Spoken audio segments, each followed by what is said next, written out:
మనలో కొంతమంది ఉదయం నిద్రలేచినప్పుడు ఉత్సాహంగానే కనిపిస్తారు. వేళకు అల్పాహారం కూడా తీసుకుంటారు. ఓ కప్పు కాఫీనో టీనో కూడా పుచ్చుకుంటారు. అయినా కాసేపటికి వారి ముఖంలో అలసట కొట్టొచ్చినట్లు కనిపిస్తుంది. ఇదంతా ఎండ తీవ్రత వల్లనేమో అనుకుంటే పొరపాటే.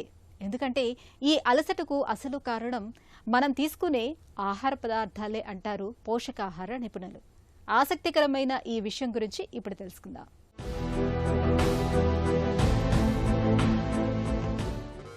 ఆహారం అనేది మన శరీరానికి అత్యవసరమైన జీవఇంధనం. వేళకు తినడం మాత్రమే కాదు, సరైన ఆహార పదార్థాలను ఎంచుకుని తినడం కూడా ముఖ్యమే.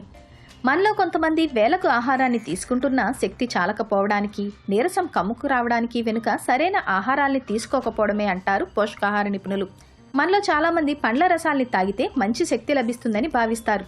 నిజానికి పండ్ల రసాలు ఆరోగ్యకరమే, కానీ శారీరక శక్తిని త్వరగా కోల్పోయేలా చేస్తాయి. పండ్ల రసాల్లో ఫైబర్ ఉండదు, చక్కెరలు కూడా ఎక్కువగా ఉంటాయి.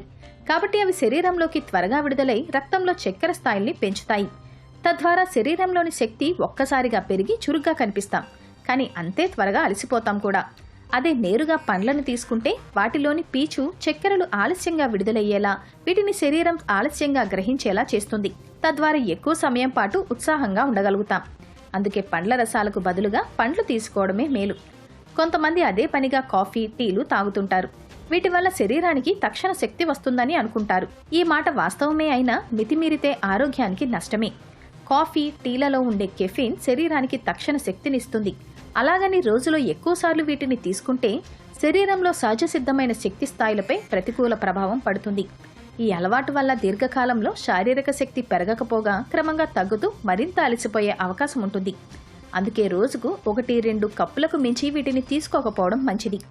భోజనం కడుపు నిండా తినడం చాలా మందికి అలవాటు.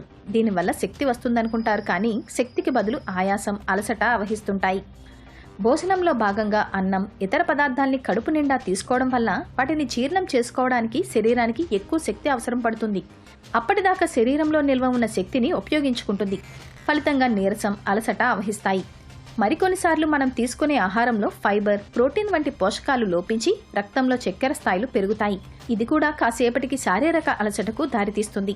కాబట్టి మోతాదులో ఆహారం తీసుకోవడం, తేలిగ్గా జీర్ణమయ్యే పదార్థాలు తినడం, అలాగే ఎంచుకునే ఆహారంలో ప్రోటీన్లు, ఫైబర్ వంటివి ఉండేలా చూసుకోవడం, భోజనానికి ముందు సలాడ్లు, సూప్స్ తీసుకోవడం వంటివి చేస్తే అరుగుదల బాగుంటుంది. అలాగే శరీరానికి శక్తి అంది అది ఎక్కువ సమయం పాటు మనల్ని ఉత్సాహంగా ఉంచుతుంది.